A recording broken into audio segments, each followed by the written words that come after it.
La Bhagavad Gita, le chant du Seigneur. Au lever du soleil, les deux armées, comme deux océans gigantesques, étaient prêtes à s'affronter. Tous les guerriers de la terre étaient présents sur le champ de bataille de Kurukshetra. Les femmes et les enfants étaient restés à la maison. Avant le combat, certaines règles furent établies dans un camp comme dans l'autre. Les soldats ne devaient se battre qu'avec d'autres soldats de force égale, les conducteurs de chars avec les conducteurs de chars, ceux à dos d'éléphant avec leurs semblables, les cavaliers avec les cavaliers et les fantassins avec les fantassins. Nul ne devait en frapper un autre qui ne s'y attendait pas ou qui était pris de panique. Il ne fallait pas non plus frapper ceux qui étaient déjà en train de se battre, ceux qui se retiraient, ceux qui capitulaient et ceux dont l'armure ou les armes étaient endommagées. Ceux qui battaient les tambours et soufflaient dans les conques devaient aussi être épargnés. Le sage Vyasadeva, voyant l'imminence de la bataille, alla voir Dhritarashtra dans son palais et lui dit « Ô roi, tes fils et les autres rois de la terre sont maintenant dans les griffes de la mort. Ils périront tous comme des insectes dans le feu. Si tu désires voir la bataille, je te prêterai mes yeux. » Dhritarashtra répondit « Ô meilleur d'entre les sages, l'idée de voir les miens se faire tuer ne me plaît guère. J'aimerais toutefois qu'un autre m'en raconte le déroulement. » Vyasadeva donna alors à Sanjaya, le serviteur de Dhritarashtra, le pouvoir de regarder la bataille à distance. Tout lui serait révélé, de jour comme de nuit, même les pensées des guerriers. Vyasadeva reprit « La renommée des Pandavas et des Kurus ne s'éteindra jamais. Ne te lamente surtout pas, ô roi. Il est impossible d'éviter le massacre. C'est le destin qui le veut ainsi. Quant à la victoire, les justes l'obtiendront. Krishna est Dieu, la personne suprême. S'il donne sa protection aux Pandavas, même les Devas ne pourront les vaincre. » Après avoir ainsi parlé, Vyasadeva quitta les lieux. Premier chapitre de la Bhagavad Gita, sur le champ de bataille de Kurukshetra. Dhritarashtra dit « Ô Sanjaya, qu'ont fait mes fils et les fils de Pandu après s'être assemblés au lieu saint de Kurukshetra pour se livrer bataille? » Sanjaya dit « Ô monarque, après avoir observé l'armée des fils de Pandu déployée en formation de combat, le roi Duryodhana s'approche de son précepteur, Drona, et lui tient ces propos. « Contemple, ô mon maître, la puissante armée des fils de Pandu, admirablement organisée par ton brillant disciple, le fils de Drupad, Drishtadyumna. Il y a dans cette armée nombre de vaillants archers, de grands guerriers comme Yuyudhan, Virat et Drupad, tous comparables à Bhima et Arjuna.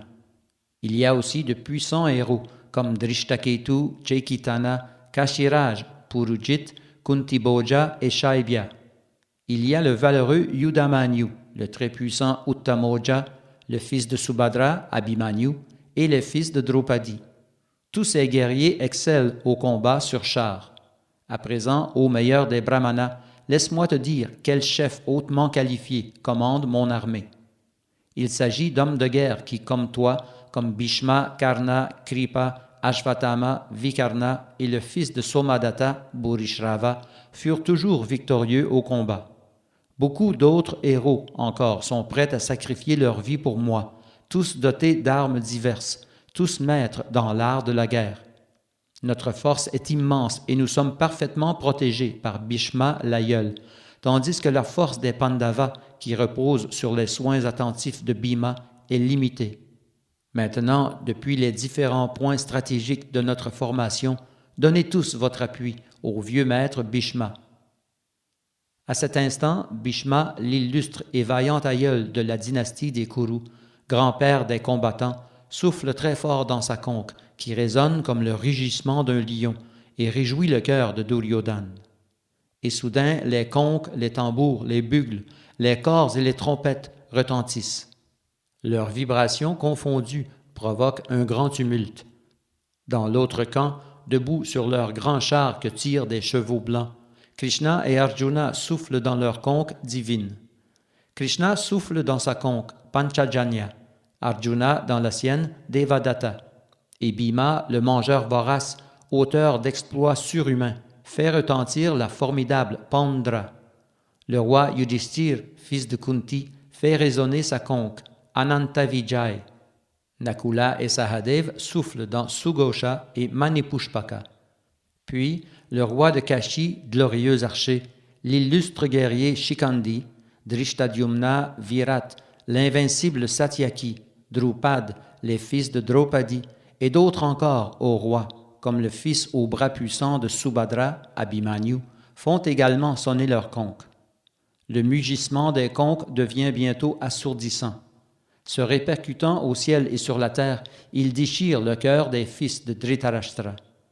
Alors, assis sur son char, dont l'étendard porte l'emblème d'Hanuman, Arjuna, le fils de Pandu, saisit son arc et s'apprête à décocher ses flèches. Toutefois, ô roi, après avoir observé les fils de Dhritarashtra en formation de combat, il se tourne vers Krishna. Arjuna dit, « Ô toi l'infaillible, je t'en prie, conduis mon char entre les deux armées, que je puisse voir qui est sur les lignes, qui désire combattre, qui je devrais affronter au cours de ce jugement des armes. Laisse-moi voir ceux qui sont venus ici se battre dans l'espoir de plaire au fils malveillant de Dhritarashtra. » Sanjaya dit, « À la requête d'Arjuna, ô descendant de Bharat, Krishna mène le char splendide entre les deux armées.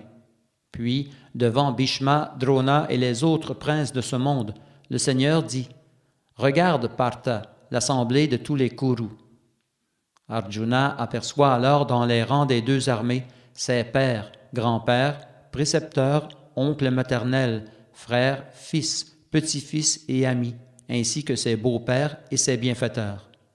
Lorsqu'il voit ceux à qui il est lié par différents degrés d'amitié ou de parenté, Arjuna, le fils de Kunti, est saisi d'une grande compassion. Désemparé, il s'adresse au Seigneur. Arjuna dit, « Cher Krishna, de voir les miens animés d'une flamme guerrière, mes membres tremblent et ma bouche se dessèche.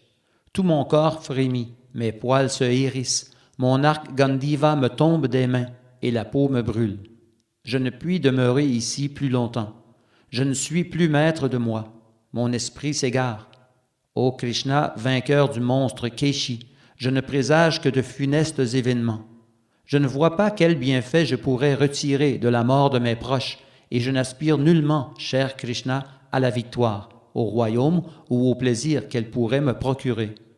Ô Govinda, à quoi bon un royaume, le bonheur, la vie même, si ceux pour qui nous voulons ces bienfaits sont sur le champ de bataille? Ô Madhusudan, mes maîtres, mes fils, mes pères et grands-pères, mes oncles maternels, beaux-pères, petits-fils, beaux-frères et autres proches sont tous prêts à sacrifier leurs biens et leur vie. Comment pourrais-je souhaiter leur mort? Dussé-je par là survivre? Ô soutien de tous les êtres, je ne peux me résoudre à les affronter, même si l'on me donne les 3 mondes en échange. Que dire alors de la terre? Quel plaisir obtiendrons-nous en exterminant les fils de Dhritarashtra? Nous serions en proie au péché si nous tuions de tels agresseurs. Il serait indigne de nous de faire périr les fils de Dhritarashtra et nos amis.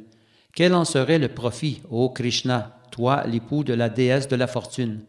Comment pourrions-nous être heureux après avoir donné la mort aux nôtres? Ô Janardhan, si, parce qu'ils ont le cœur rongé par l'avidité, ces hommes ne voient aucun mal à détruire leur famille ou à se quereller avec leurs amis, pourquoi nous, qui sommes conscients du crime que représente l'anéantissement d'une dynastie, devrions-nous commettre des actes aussi néfastes?